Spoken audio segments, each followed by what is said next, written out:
శుభకార్యాలకు పూజార్ల కోసం వెతుకుతున్నారా? పూజారీస్.com లో అతి తక్కువ ధరలకే పూజార్లను ముందే బుక్ చేసుకోండి. వెంటనే కాల్ చేయండి. నమస్తే రమ్మగారు. నమస్తే జయ. భక్తుల కథలు చెప్పుకుంటున్నాం కదా రమ్మగారు. ఒకటి చెప్పుకుందాం. పండరిపురం పాండురంగ భక్తుడు ఒక ఆయన. మనకి నామదేవుడు, తుకారాము ఇవన్నీ తెలుసు. అవును. సతీ సక్కుబాయి ఈ కథలు తెలుసు కదా. చోకామేళుడు ఇతని పేరు. ఎంత తమాషా పేరో చూడు. చోకామయుడు. చోకామేళుడు. చోకామేలుడు. బాగుంది. బాగుంది కథ, చాలా మంచి ఇంట్రెస్టింగ్గా ఉంది. పూర్వం అంట కొన్ని వందల సంవత్సరాల క్రితం, కొన్ని వందలు, నవగఢ అని ఒక ప్రాంతం ఉంది మహారాష్ట్రలో. ఈ నవగఢలో సుధాముడని ఒక పంచమ జాతికి చెందిన ఆయన ఉండేవాడు. ఆయన భార్య పేరు ముక్తాబాయి. చాలా కాలం వాళ్ళకి పిల్లలు పుట్టలేదట. నా పంచములంటే మరి రకరకాల పనులు చేసేవాళ్ళు కదా, చర్మంకి సంబంధించిన పనులు అవి చేసేవాళ్ళు. కానీ మహాభక్తి వాళ్ళకి. ఎన్నిసార్లు పండరిపురం వెళ్ళి దేవాలయ దర్శనం చేసి, దేవాలయం బయట నుంచే, లోపలికి వెళ్ళి కాదు, పండరిపురంలో నిద్ర చేసి వచ్చేవాళ్ళు సంతానం కోసం. ఎప్పుడు పండరిపురం వెళ్తూ ఉండేవాళ్ళు. సంతానం అయితే కలగల. ఈవిడ కొంచెం నడి వయసు వచ్చేసింది. ఒకసారట ఈవిడ ఎవరో ఒక నవాబు గారికి మామిడి పళ్ళు కోయించి తెచ్చిపెట్టమంటే తట్ట మోసుకెళ్తుంటే ఒక బ్రాహ్మణ ఆయన ఎక్కడి నుంచో నడిచి వస్తూ చాలా అలసటగా ఉండి, అమ్మాయి ఓ 2 పళ్ళు ఇవ్వు నాకు అని అడిగేట. ఆవిడ బుట్ట దించి, బాబు తమకు కావలసినవి తీసుకోండి అని చెప్పింది. ఆయన 2 పళ్ళు రసాలు తీసుకుని తిని, నీకు మామిడి పండు లాంటి కుమారుడు కలుగుతాడు, వాడు మహాభక్తుడు అవుతాడు, సంతానం ఉంది ఇంకా నీకు అని చెప్పి చోకామేళుడు అని పేరు పెట్టమని చెప్పాడట. ఈ మరాఠీ భాషలో చోకామేళ్ళు అంటే ఏమిటో అర్థం మనకు తెలీదు. ఆయన పేరు మాత్రం అది. ఈవిడికి తర్వాత సంవత్సరం కడుపు గర్భవతి అయింది. 30-35 సంవత్సరాల వయసు వచ్చాక, ఎన్నేళ్ళో అయింది పెళ్ళి. ఆవిడకు ఒక కొడుకు పుట్టాడు. చక్కగా ఉన్నాడు చూడ్డానికి. పిల్లాడికి చోకామేళ్ళు అని పేరు పెట్టారు. తర్వాత 2-3 పిల్లలు పుట్టారు ఆవిడకి. అయితే ఈ పిల్లవాడికి చిన్నప్పుడంతా చనిపోయిన గొడ్లను ఎత్తటము, మరి వాళ్ళ పని అదే కదా, అలాంటి పనులు చేస్తూ ఉండేవాడు. బాగా భక్తిగా వాళ్ళ అమ్మ ఏవో భజనలు పాడుకునేదట సాయంకాలం. ఆ భజన పాడితేనే నిద్రపోయేవాడట ఆయన చిన్నతనంలో. కొంచెం ఊహొచ్చాక తనే భజన పాడుకుని పడుకునేవాడు. చిన్నప్పుడు అట్లా అలవాటు ఉంటుంది. వాళ్ళంతా పాడితే వినేవాళ్ళు. తర్వాత ఇంకా తన పాట తనే పాడుకునేవాడు. పాడుకుని కళ్ళు మూసుకుని రంగడు ఎట్లా ఉంటాడో ఊహించుకుంటూ ఉండేవాడట. అయితే కొంచెం వయసు వచ్చాక వివాహం చేద్దాం అనుకుంటే, వివాహం వద్దు, నేను పాండురంగని చూడాలనుకుంటున్నానని చెప్పాడు.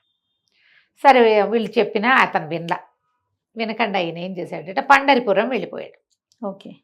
పండరిపురంలో దేవాలయం చుట్టుపక్కల ఉన్న పనులన్నీ ఊడవడాలు, తొడవడాలు, ఆ పనులన్నీ చేసేవాడు. పరిసరాల్లో పనులన్నీ చేసేవాడు. ప్రాంగణంలో భోజనాలు పెట్టడం ఉండేదట. ఎవరో ఒకళ్ళు వచ్చి వాళ్ళు భోజనం పెట్టేవాళ్ళు, ఏదో పని చేస్తుంటే తిండి పెట్టేవారు. కానీ గుళ్ళోకి ప్రవేశం లేదు. ఆ రోజుల్లో అస్పృశ్యత విపరీతంగా ఉంది. అయితే ఈయన ఒకనాడు ఒక అర్చకుడు స్వామిని అడిగాడు, నేను పాండురంగని చూడాలనుకుంటున్నానంటే, నువ్వు అస్పృశ్యుడివి, నీకు పాండురంగ ప్రవేశం లేదు అని చాలా గట్టిగా చెప్పారు. ఆయన చేతిలో ఒక వాసబద్ద ఉంటే అది పెట్టి కొట్టాడట.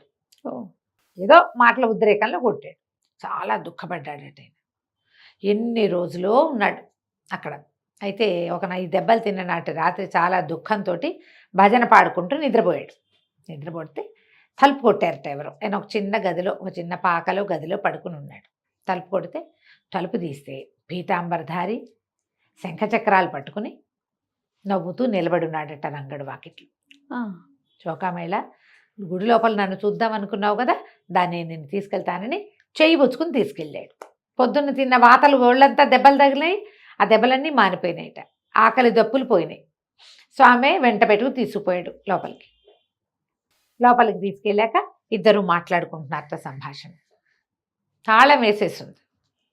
ఆయన వచ్చి ఈయన తీసుకుపోయాడు లోపలికి.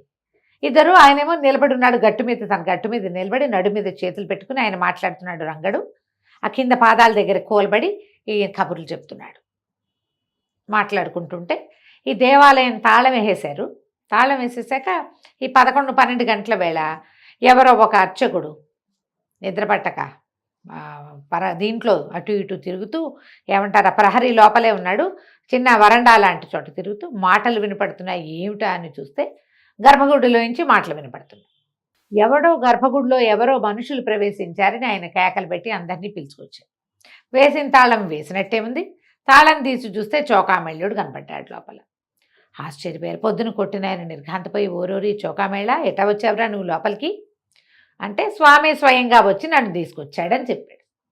కాదంటానికి వీల్లేని పరిస్థితి కనపడుతోంది అక్కడ.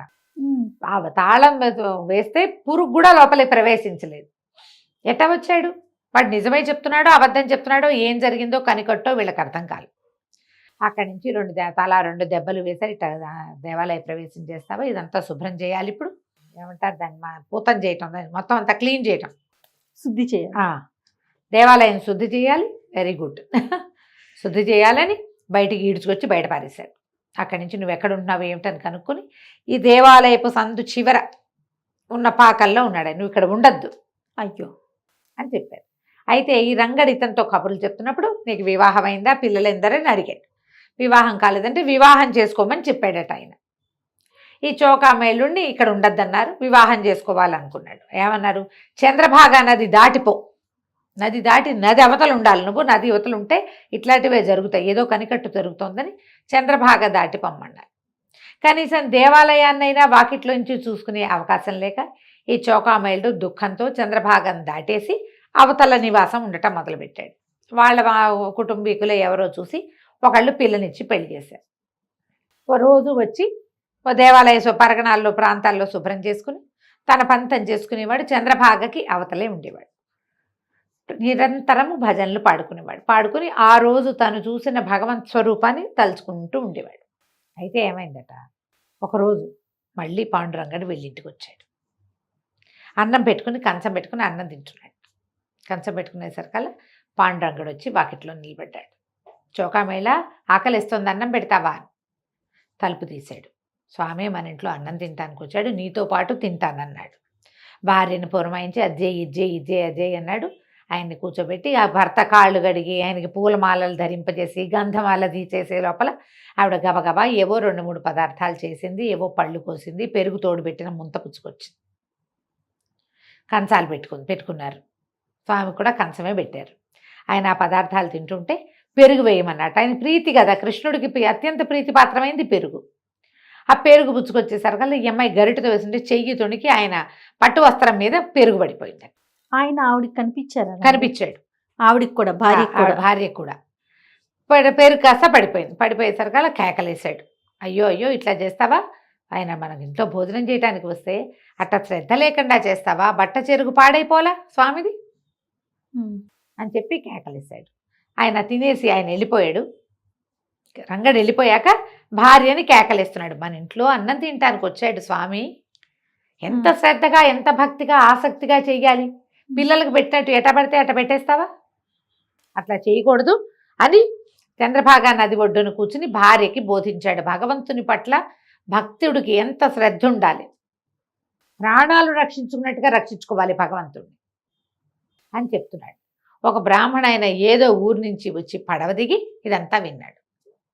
అవురవురా దుర్మార్గుడా, నువ్వు ఇట్లా స్వామి మీ ఇంటికి భోజనానికి రావటం ఏమిట్రా, నువ్వు వాడికి ఆయనకు అన్నం పెట్టడం ఏమిటి, పెరుగు పోయటం ఏమిటి, ఇట్లాంటి పిచ్చివాగుళ్ళు వాగుతావా నువ్వు, లోకం ఏమనుకుంటుంది, ఆయన మీ ఇంటికి ఎందుకు వస్తాడు, మేము పెట్టే ప్రసాదం చాలక మీ ఇంటికి వస్తాడా, ఇట్లా మాట్లాడతావా అని పెద్ద పెట్టున తిట్టి చెయ్యెత్తి చెల్లుమని చెంప మీద కొట్టాడు. అయ్యో, ఈయన దుఃఖంతో ఉండిపోయాడు. ఆయన ఎవరు, ఈ దేవాలయం తాలూకు ధర్మకర్తల ఆ గ్రూపులో ఒకడు. తెల్లవారి ఈయన వెళ్ళేసరికి దేవాలయ దర్శనానికి పాండురంగడు మాసిపోయిన బట్ట, మామూలుగా ఇలా ఉంటుంది మొహం, తళుక్కుమంటూ, తళుక్కు లేదు, పెదవులు కిందకుండి కళ్ళల్లో నీళ్లు కనపడుతున్నాయట విగ్రహానికి.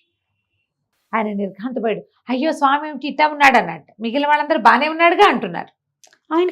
ఆయనకి మాత్రం బట్టలు మాసిపోయి ఆ పంచం మీద మరకలు పడి కళ్ళలోంచి నీళ్లు వస్తున్నట్టుగా చెంపలు పెదవుల కిందకు వచ్చేసి, అంటే దుఃఖపూరితమైన ముఖంలాగా కనపడుతోంది. అటెళ్ళి ఇటు ఎన్నిసార్లు చూసినా ఆయనకి అదే దుఃఖభరితమైన ముఖమే కనిపిస్తుంది. తనేం చేశాడో తనకు తెలుసు. అక్కడి నుంచి ఈయన చాలా దుఃఖపడి కావలించుకున్నాడు. పాండురంగడికి ముట్టుకునేందుకు అవకాశం ఉంది కదా అక్కడ, పాదాలు కావలించుకుని, ఈ రూపాన్ని నేను చూడలేకపోతున్నాను, ప్రకాశవంతమైన కాంతివంతమైన ముఖాన్ని చూపించు నాకు అంటే ఎంత ప్రార్థించినా ఆ ముఖం మారలేదట. మారకపోయేసరికి ఈయన ఈ ధర్మకర్త అక్కడి నుంచి పరిగెత్తుకుంటూ చంద్రభాగ దాటి వెళ్ళి చాలా పరిపరి విధాల ప్రార్థించి, నువ్వు వస్తే గాని ఆయన నవ్వడు, ముఖం కాంతివంతంగా మారదు స్వామిది అని చెప్పి వికాసంగా ఉంటాయి జయ చెంపలు, నొక్కులు నొక్కులు నొక్కులుగా ఉంటుంది విగ్రహం, నునుపుగా ఉండదు, బరగ్గా ఉన్నట్టు ఉంటుంది ముఖము, కానీ మొహంలో ఒక రకమైన తళుక్కు కనపడుతుంది. తీసుకొచ్చి చోకామయులుడికి స్వయంగా దర్శనం చేయించాక ఆ మాసిన బట్ట మాయమైపోయింది, ఆ నవ్వు మొహం యథాతథంగా వచ్చేసిందట, నార్మల్ అయిపోయింది. చోకామయులుడికి ఎప్పుడు దేవాలయ ప్రవేశం ఉండేది. అయితే ఈ పాండురంగ స్వామి దేవాలయం చుట్టూతో పెద్ద ప్రహరీ కట్టారు. ఆ ప్రహరీ పనులలో పాల్గొన్నాడు ఈ చోకామయులుడు అనే భక్తుడు కూడా. అయితే ఆ గోడ చాలా పెద్దగా కట్టాక ఎన్నో అడుగులు ఎత్తు, 14 అడుగులు ఎంతో కట్టారట. ఒకనాటి రాత్రి వీళ్ళు అది కట్టి గోడ కానుకుని కింద కూర్చుంటే ఒక పిడుగు లాంటిది పడి పెద్ద వాన వచ్చి గోడ కూలిపోయిందట. వీళ్ళ మీద పడిందా? పడిపోయి భూస్థాపితం అయిపోయారు. తర్వాత మళ్ళీ గోడ కట్టారు కానీ చోకామయులుడు ఎవరికీ కనపడలేదు. అయితే కొంతకాలం తర్వాత నామదేవుడు, మనకు తెలిసింది నామదేవుడి పేరు వింటున్నాం, నేను పూర్తిగా సాధించానా లేదా అన్న ఒక కథ కూడా నెత్తి మీద కొట్టి ఇది ఇంకా పచ్చి ఈటకేనని చెప్పాడు. పచ్చికుండ, ఈ కుండ ఇంకా పక్పక్ కాలేదన్నారు. ఆ కథలు ఆ నామదేవుడు విఠోబా దేవాలయానికి వస్తే విఠోబా అంటారని, విఠలుడు పాండురంగ విఠలుడు అక్కడికి వెళ్ళేసరికల్లా ఆ రాత్రి కల్లో కనపడ్డాట ఆయనకి విఠోబా. కనపడి చోకామయులుడికి అతని అస్థికల్ని నిమజ్జనం చేసి అతనికి ఆత్మశాంతి కలిగించమని చెప్పారట. ఎక్కడ చనిపోయారు అని వెతుకుతూ ఉంటే ఎక్కడ ఆయన తాలూకు అవశేషాలు ఈయనకు దొరకలేదట. అయితే ఈయన ఏం చేశాడట, నేల మీద పడుకుని ప్రతి చోట చెవి ఆనించి విన్నాడట. ఎక్కడో ఒక నేల మీద నుంచి విఠల విఠల పాండురంగా అని వినపడుతోంది. ఒక చోట చనిపోయినా అతను ఆ విఠల విఠల అంటూనే ఉండేవాడు అనమాట. అక్కడి నుంచి తవ్వారట. అక్కడ ఎక్కడ ఆయనకు శబ్దం వినపడిందో అక్కడ తవ్విస్తే అక్కడ ఒక మృత శరీరం తాలూకు అవశేషాలు దొరికినాయి. ఆ అవశేషాలని దేవాలయానికి ఎదురుగుండా చంద్రభాగా నది ఒడ్డున పూడ్చారు. అక్కడ ఆయనకి క్రియాకర్మలు చేశారట. ఇప్పటికీ కూడా మనం ఈయన చోకామయులుడి సమాధి అక్కడ కనపడుతుంది, ఉన్నది అక్కడ. ఆ అవశేషాలను పూర్తి చేసిన తర్వాత ఆనాటి రాత్రి ప్రభువు సంతోషంగా కనపడ్డాడట ఈయనకి. ఇది జరిగింది, ఆయన ఇష్టపడ్డాడనమాట ఆయన ఆ పనిని. ఇలాంటి విచిత్రమైన గాథలు ఎన్ని కనపడతాయో ఈ పాండురంగ విఠల్లో. ఈ విఠలకి ఒక చెప్తారు జయ, మామూలుగా మనం మంత్రాలు రకరకాలు చేస్తాం కదా, మంత్రాలన్నిటికీ ఉపదేశం కావాలి కదా. రామకృష్ణకి ఉపదేశం అక్కర్లేదు. నువ్వు ఎన్నిసార్లైనా రామ అనుకోవచ్చు, కృష్ణ అనుకోవచ్చు, అలాగే విఠల అనుకోవచ్చు. విఠల అంటే ఠ అనగానే గుండె కొట్టుకునే దాంట్లో స్పీడు తేడా వస్తుంది. Number of times Vitthala Vitthala Vitthala అనేవాళ్ళు ఎక్కువ కాలం బతుకుతారట. రామకృష్ణ లాగానే మనం ఒకసారి రామ అంటే సహస్రనామం ఎన్నిసార్లు చేసినట్లు కదా, అట్లాగే ఈ విఠల శబ్దానికి కూడా అలాంటి ప్రత్యేకత ఉంది. వీళ్ళందరూ కూడా పాండురంగడు అని మనం చెప్పుకుంటాం కానీ విఠోబా అనే పిలుస్తారు. విఠల దేవుడు, విఠలుడు అంటే ఆ ఇటక మీద నుంచున్నవాడు. ఇటకేసి ఇటక మీద నుంచోమన్నాడు పుండరీకుడు, ఈయన పోయే దాని మీద నుంచున్నాడు. కృష్ణుడు వెళ్ళి ఆ ఇటుక రాయి మీద నిలబడ్డాడు, దాని మీద ఇట్లా నడు మీద చేతులు పెట్టుకుని నుంచున్నాడు. ఆ స్వరూపాన్ని మనం ధ్యానించి తలుచుకుని ఆ పేరు విఠల విఠల అనుకుంటూ ఉంటే కనుక మన హార్ట్ ఫంక్షనింగ్లో చాలా డిఫరెన్స్ వస్తుందని చెప్తారు. ఇలాంటి ఎన్ని మంచి మంచి కథలు ఉన్నాయో పాండురంగ విఠలుడి మీద. వీళ్ళు వెంబడి ఇంకో కథ ఎప్పుడైనా చెప్పుకుందాం తప్పకుండా రమ్మగారు. నమస్తే. నమస్తే.